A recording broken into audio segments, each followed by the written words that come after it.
Assim é melhor.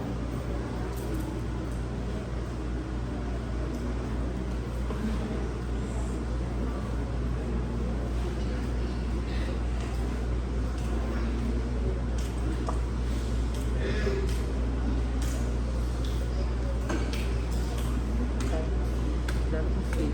Cuidado com o que der, vai morrer.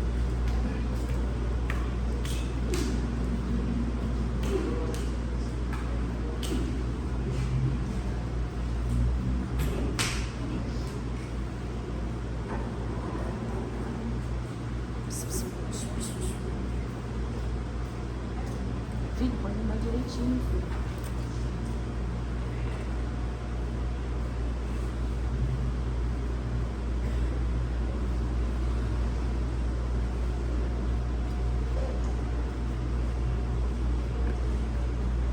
Na presença de Deus e de Cristo Jesus, que há de julgar os vivos e os mortos, eu o exorto solenemente: pregue a palavra. É com este imperativo que Paulo inicia suas últimas palavras ao seu filho na fé, Timóteo. Essa é a sua segunda carta ao jovem pregador e possui um valor histórico sem precedentes. Afinal, além de ser uma convocação solene ao ministério e por isso conter sagradas lições para qualquer cristão vocacionado, trata-se também da última carta paulina que temos registro. Ao que tudo indica, este foi seu último documento. Estamos mesmo diante das últimas palavras do apóstolo Paulo, não apenas a Timóteo, mas ao mundo. Como chega ao fim dos seus dias o homem de Deus? Quais as circunstâncias que o rodeiam em seus momentos finais? O que o leva a escrever essa carta ao seu amigo querido, ao seu filho amado? O pedido de Paulo não poderia ser mais solene. Pregue a palavra. Este é o resumo de absolutamente tudo que Paulo vem dizendo a Timóteo desde o começo dessa carta.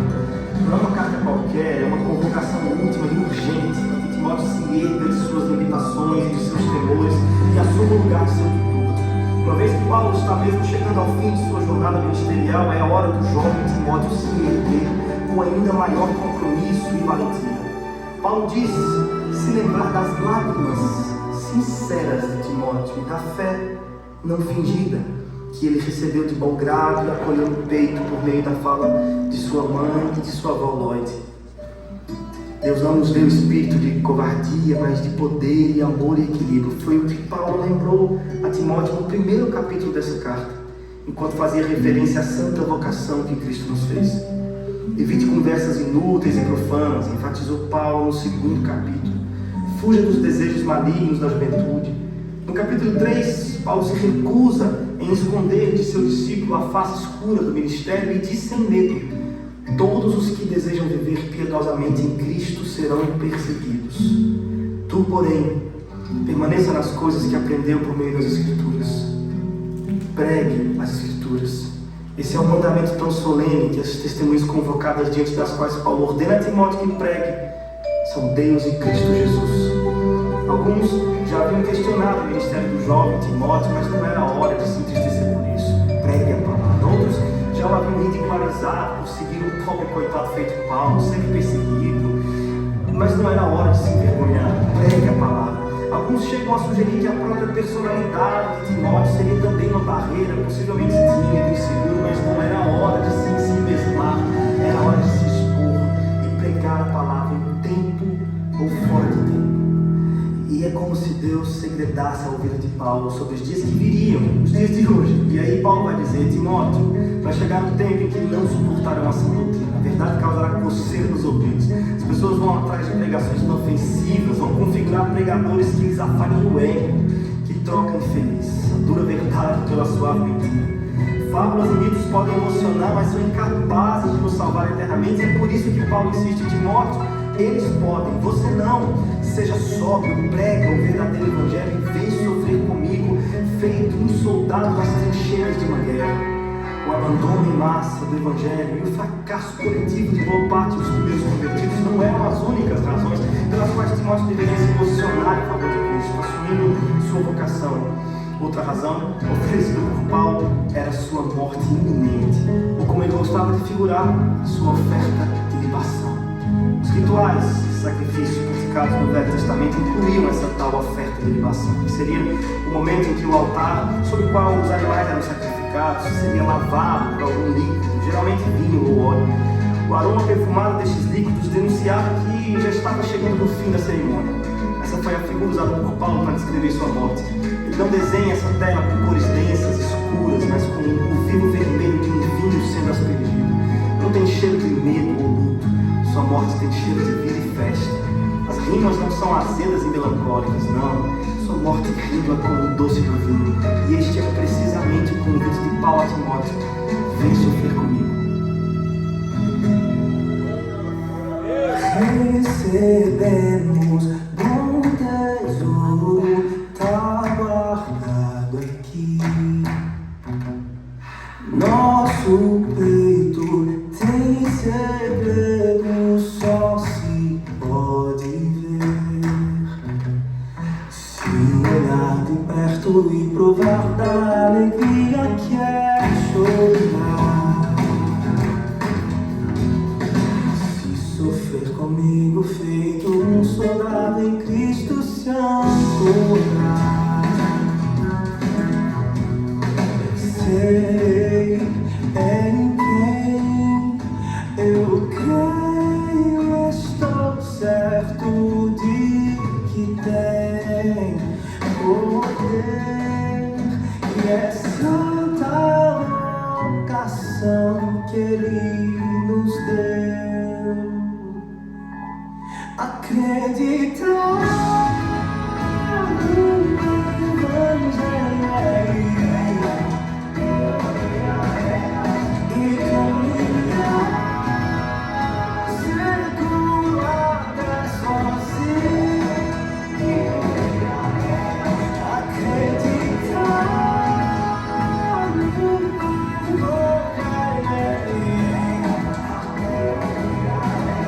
e caminhar.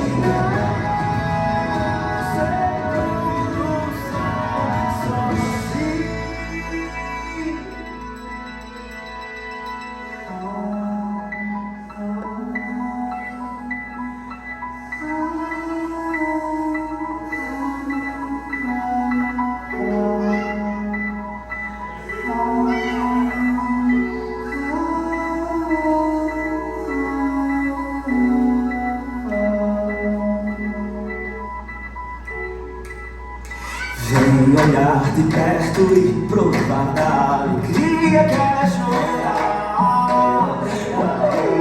Acreditar no Evangelho e caminhar seguro até sozinho, seguro até sozinho. Acreditar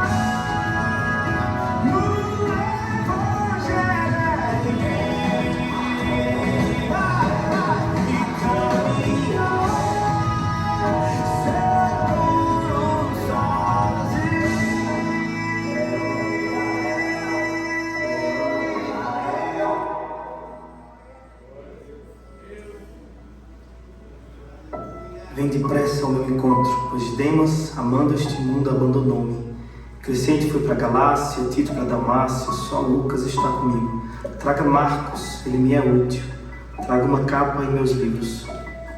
Veja o risco que Timóteo está correndo. A convocação solene de Paulo mais parece com um náufrago à deriva, insistindo sorridente, para que um marinheiro abandone a segurança do navio e se lance com ele no mar. Vem depressa, Timóteo. Abandone suas frustrações, suas inseguranças. Não há tempo a perder com questões banais sobre aprovação. Nem espere lá que te aprovem tanto assim. Vem depressa. E por que a pressa? Paulo vai dizer que, em primeiro lugar, Timóteo deveria se apressar porque Demas o abandonou.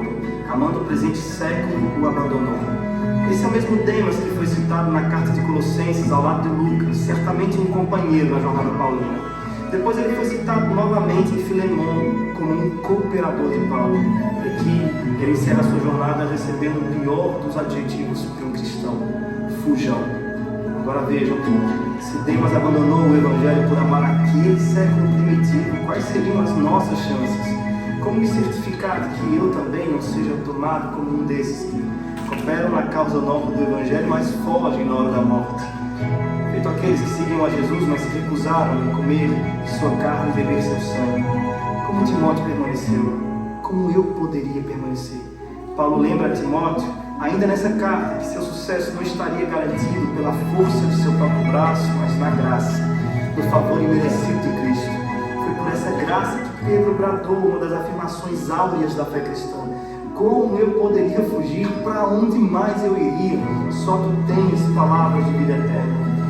E o abandono de Demas não é a única razão pela qual Timóteo precisa se apressar. Paulo vai continuar dizendo que Crescente foi para Galácia, Tito para Dalmácia, e nesse caso não se trata de abandono de fé, se trata de desdobrar-se tantos quanto se podia, a fim de atender uma demanda gigante. Os campos estavam brancos e poucos eram ceifeiros.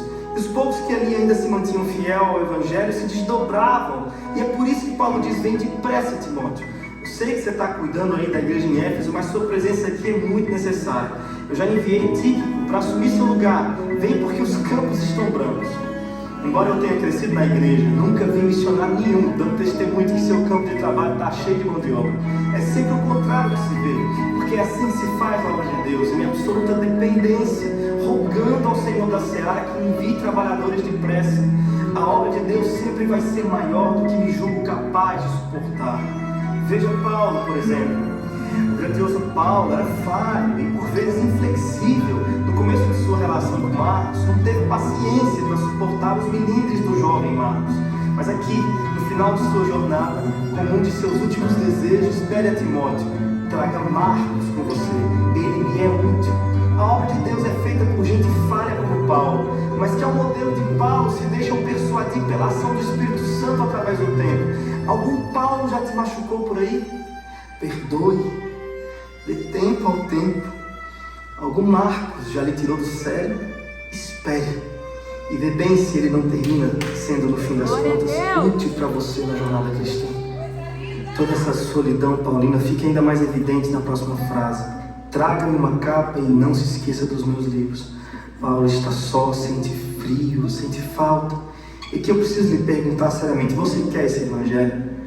Talvez tenha mentido para você e prometendo um evangelho de glamour, mas olha bem que o maior missionário da igreja está terminando seus dias assim, preso, com frio, e pedindo para que alguém lhe traga pelo menos alguns livros. Lembre-se de Cristo na cruz, sentindo falta não de qualquer outra coisa, mas a falta do próprio Pai. Você quer esse evangelho? Mesmo sabendo que está correndo o risco de tomar a mesma trilha e terminar seus dias pedindo para um amigo distante: traga-me uma capa e alguns livros. Uma voz antiga disse certa vez: Deus, se tratas assim, seus amigos mais próximos não me admiram de que tenhas tão poucos.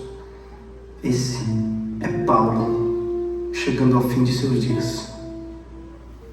Mãos cansadas, desatando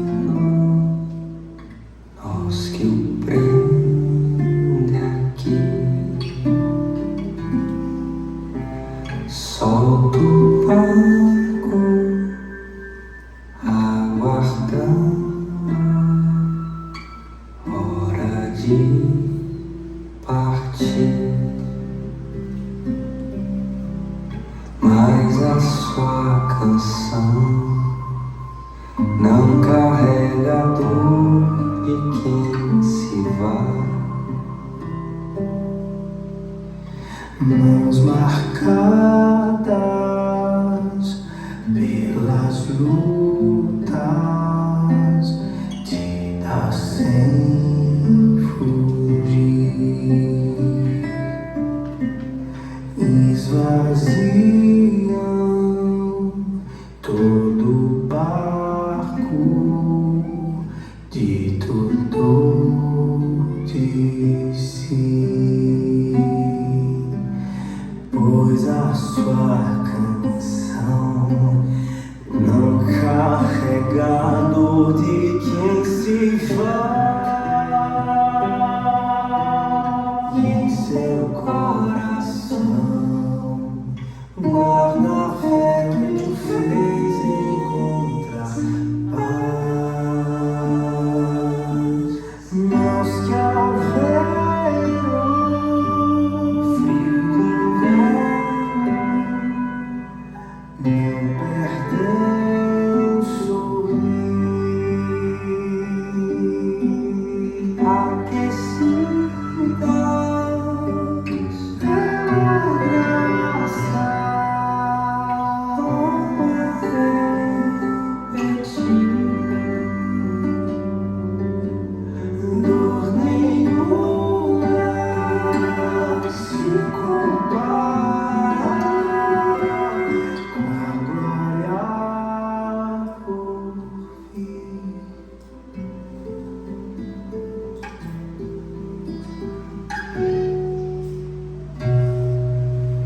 dor nenhuma se compara com a glória por vir. Dor nenhuma, alma nua, tô chegando aí.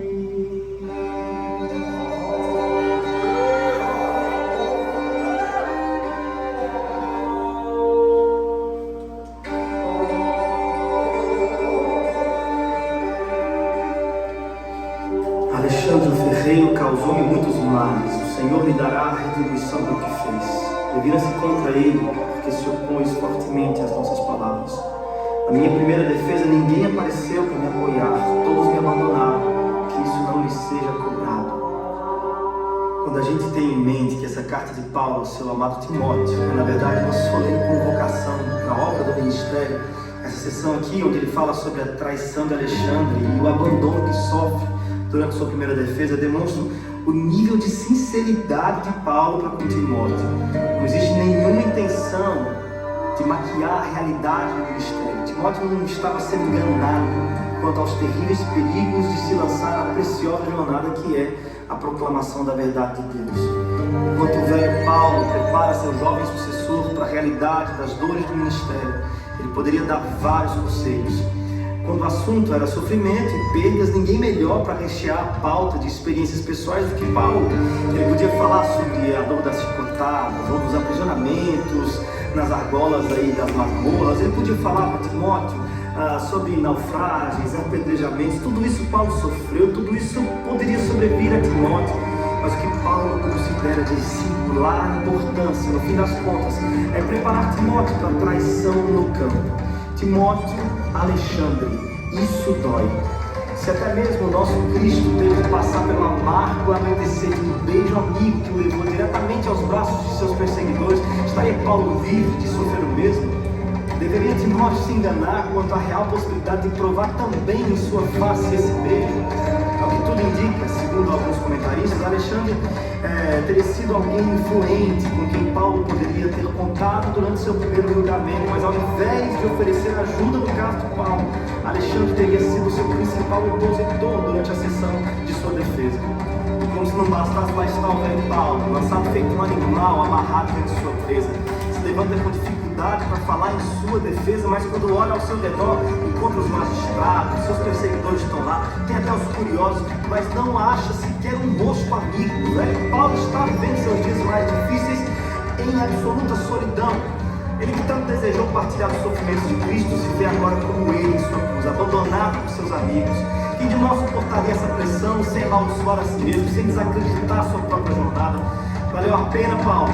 Vê bem ali ao seu redor, gastou sua vida em favor de tanta gente, abraçou tanto por aí, e no dia de sua terrível dor, quantos estão aqui para lhe devolver esse abraço? Valeu a pena, velho Paulo?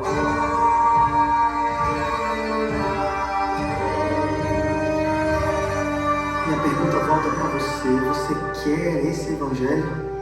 Olhe bem para esse texto e me responda. Quer mesmo correr o risco de chegar nos últimos dias de sua jornada como o velho Paulo, como seu Cristo? Olhe bem, veja bem. Se você começar a se envolver demais com esse negócio de igreja, de Cristo, de evangelho, você vai ter que começar a perder algumas coisas que qualquer um considera em grande estima. Se seu envolvimento chegar até o pescoço, é possível que perca alguns amigos, talvez aquela promoção tão sonhada na carreira profissional, porque as ideias do evangelho vão bagunçar sua cabeça de uma forma bem estranha a princípio. E você corre sérios riscos de ter de reconfigurar sua postura pública e privada. Você quer esse evangelho? Se chegar ao ponto de envolver-se até submergir no oceano desse evangelho e já não saber mais quem é você e quem é Cristo, aonde começa Cristo em você e até onde vai você em Cristo, você pode chegar assim ao ponto de estar sozinho, escrevendo para algum amigo distante: ei, me envia aí uma capa e alguns livros. Mas as Escrituras garantem que não é possível de forma nenhuma que você chegue ao seu último dia sem a presença do mesmo Cristo que lhe encontrou, com o mesmo olhar compassivo que lhe acolheu. Paulo continua o texto dizendo: Mas o Senhor permaneceu ao meu lado e me deu forças para que por mim a mensagem fosse plenamente proclamada. O Senhor me livrará de toda obra maligna e me levará a salvo para o seu reino celestial. A Ele seja glória para todos sempre. Amém. O convite do velho Paulo ao seu amado Timóteo não era para se jogar em absoluta insegurança no mar revolto, afinal de contas, não. Era o oposto. O convite de Paulo era para que Timóteo subisse ao navio mais firme. Aliás, que subisse na rocha inabalável, que é Cristo. Por isso a insistência. Timóteo, eles podem regredir. Pode acontecer de aquele lá te trair e o outro te machucar. Na verdade, vai acontecer de muitos virarem as costas para o evangelho que você proclama. Tu, porém, permaneça firme.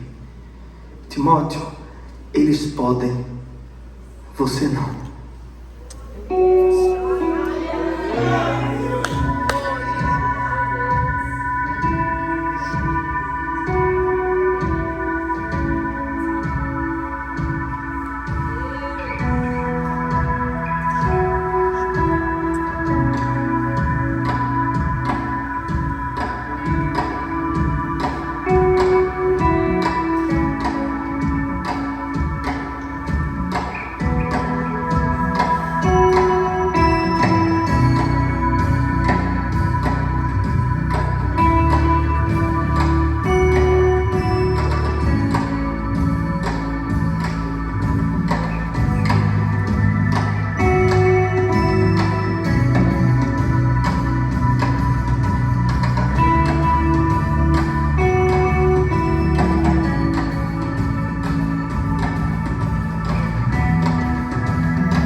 realidade do Evangelho, a realidade das coisas costuma ganhar outras cores. Morte aqui tem cheiro de vida. O choro às vezes ganha contornos amarelos e soa festivo. Na realidade subversiva do Evangelho, é dano que se recebe. Eu sei que você tem sido treinado para reter. Sucesso para a gente é retenção em massa. Mas veja, o sucesso de Cristo foi medido pelo nível de seu esvaziamento.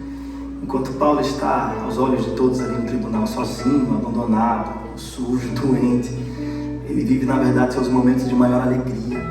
Ao relatar esse episódio, ele deixa escapulir uma pequena e bela canção de louvor. A Ele seja a glória para todos sempre. Amém. Ele nunca esteve tão bem acolhido como em sua solidão. Na realidade do Evangelho, a realidade das coisas costuma ganhar outras cores. Estamos caminhando para as últimas palavras dessa carta. As últimas palavras registradas do grandioso Paulo. Aliás, do pobre, coitado e aprisionado Paulo. Porque na realidade do Evangelho, a realidade das coisas é outra. Saudações a Priscila e Áquila e a casa de Onesíforo. Erasto permaneceu em Corinto, mas deixei Trófimo doente em Mileto. Procure vir antes do inverno. Eubulo, Prudente, Lino, Cláudia e todos os irmãos enviam-lhe saudações. O Senhor seja com seu espírito, a graça seja com você. Como chega ao fim de sua jornada um homem de Deus? Paulo chegou assim, aparentemente sozinho, mas nem uma gota de amargura no peito. Antes, saudações e gratidão sendo exaladas por meio de suas palavras. Ele faz menção de amigos queridos com quem dividiu momentos importantes na fé. Priscila e Áquila, que haviam partilhado a estrada missionária com Paulo em ocasiões passadas. Onesíforo, que já foi mencionado por Paulo como alguém que o animava muito. Cita Erasto também, possivelmente tesoureiro na igreja em Corinto. Uma igreja que parece ter demandado muito da atenção do apóstolo. Como chega ao fim um homem de Deus? O que Paulo está se ocupando em fazer nos últimos momentos de sua jornada? Bem, Paulo está fazendo aqui o que fez durante todo o seu ministério. Ele está pensando nos outros. Deixei Trófimo doente em Mileto. É quase como ver a Cristo ali no madeiro, em grande dor e agonia, mas ainda assim reservando algum momento para cuidar de sua mãe e de seu discípulo mais novo. Filho, eis aí a tua mãe. Mãe, eis aí o teu filho. Cristo entregou o coração partido de sua mãe aos cuidados de João. Paulo entregou o doente Trófimo aos cuidados de seu discípulo. Quem de nós pensaria em mais alguém na hora de sua dor? Paulo pensou. Cristo também. Porque na realidade do Evangelho, a realidade das coisas costuma ganhar outras cores. Paulo ainda arranja espaço para citar cuidadosamente nomes daqueles que muito provavelmente são seus últimos frutos. Eubulo, Prudente, Lino, Cláudio e os irmãos todos. É como quem diz, se você chegar aqui, Timóteo, eu não estiver mais, procure por esses novos convertidos. E aí nós chegamos de fato no fim. Para quem acompanhou a jornada cinematográfica de Frodo e a Sociedade do Anel, lembra muito bem da cena comovente que foi a despedida desse pequeno e corajoso hobbit com seus amigos. Mas o momento mais emocionante foi o último abraço. Frodo olha compassivo para o seu companheiro de jornada Sam. E em silêncio solene os dois parecem reviver toda a aventura que os tirou do condado e os levou até ali. É precisamente nesse ponto da história de Paulo e Timóteo que chegamos. As próximas frases são o último abraço de Paulo em seu filho Timóteo. E ele poderia fazer votos de que Timóteo fosse muito bem na vida, tivesse muitos amigos e tudo mais, mas não é nada disso que Paulo deseja a Timóteo. Paulo sabia muito bem o que foi que o livrou de padecer inúmeras vezes. E padecer aqui não é no sentido de morte, não, porque morte para Paulo é lucro, né? Lembre-se, na realidade do Evangelho, a realidade das coisas costumam ganhar outras cores. Paulo sabe muito bem o que desejar a Timóteo. Timóteo, quando eu tinha a sua idade, quando eu era jovem, eu fui até Deus desesperado, com um espinho que me aferroava a alma.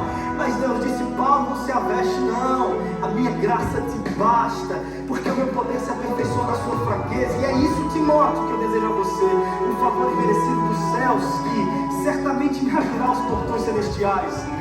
Timóteo, que a graça seja com você. E ao dizer isso, descansou a pena do poeta. Descansou o apóstolo eternamente. Missão cumprida, seu ministério findou. Eu não sei se Timóteo chegou lá antes do inverno, como Paulo desejou. Mas a pergunta é se você vai chegar antes do inverno. Timóteo, vem depressa.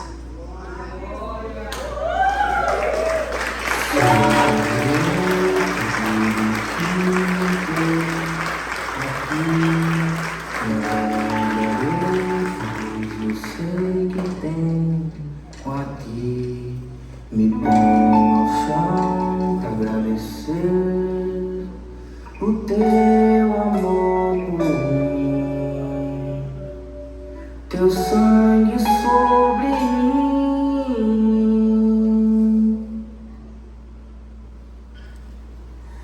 Todos os dias minha beleza será real. Todos os dias minha riqueza será.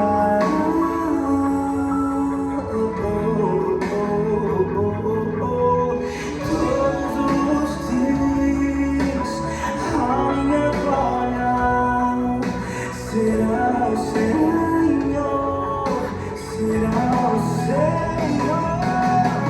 Se eu perder tudo que tenho aqui, me alegrarei, pois eu sei que a ti me prostro ao chão pra agradecer o teu amor por mim, tua graça sobre mim.